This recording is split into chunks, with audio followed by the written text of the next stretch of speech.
BBC recently did a radio documentary in which they exposed that the Great Flood at Lynmouth in 1952, when they had 250 times the rainfall, and it created this massive wave of water that came through the village, killing 35 people, was actually done by the RAF. They called it Operation Cumulus, also Operation Witch Doctor, and it was manipulated on purpose as an experiment on weather manipulation. It's been going on that long and earlier. Here is a US Air Force document, 1996. It describes the artificial creation of floods, hurricanes, droughts and earthquakes, and continues. Weather modification will become a part of domestic and international security and could be done unilaterally. It could have offensive and defensive applications and even be used for deterrence purposes.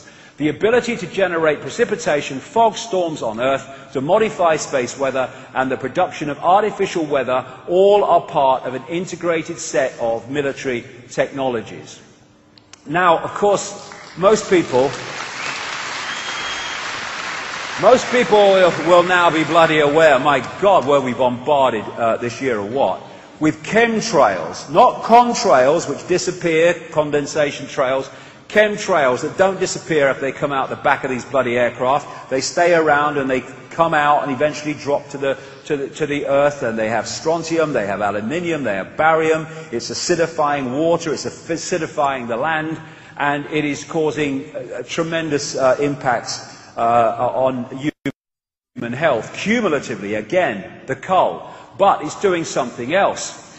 In the HARP patents and specifications, etc., in the description of a researcher describing and summarizing what it said this: dispersed metallic particles such as aluminium, barium and strontium, the main chemical ingredients of chemtrails, or ingredients of chemtrails, may increase the atmosphere's conductivity and therefore enhance HARP's weather modification performance.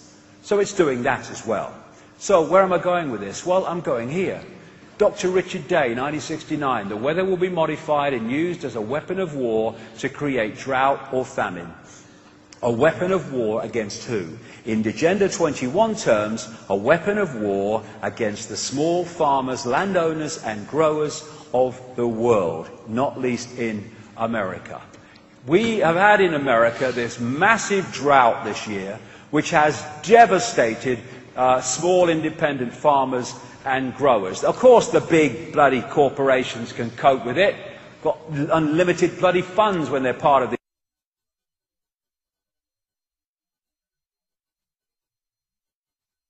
agenda. And so, also, in 2011 and other times, we've had these extraordinary forests of tornadoes. It was about 300 in a period of 3 days at one point. I think it was 2011. And that, of course, is devastating rural communities and what have you. Creating tornadoes with HARP technology, child's bloody play. And what have we had in this country? Devastating weather and floods, which again has had a massive impact upon small farmers and growers. And you know, there was a report for the European Parliament, a European Parliament committee in the 1990s, about HARP, which was actually quite good because it was saying, hold on a minute, we don't like this. And one of the things it was saying is that HARP technology had the ability to manipulate the jet stream and change weather patterns. Well, when you look at the meteorological explanation for the great deluge in Britain this summer, they say extraordinary things happened to the jet stream.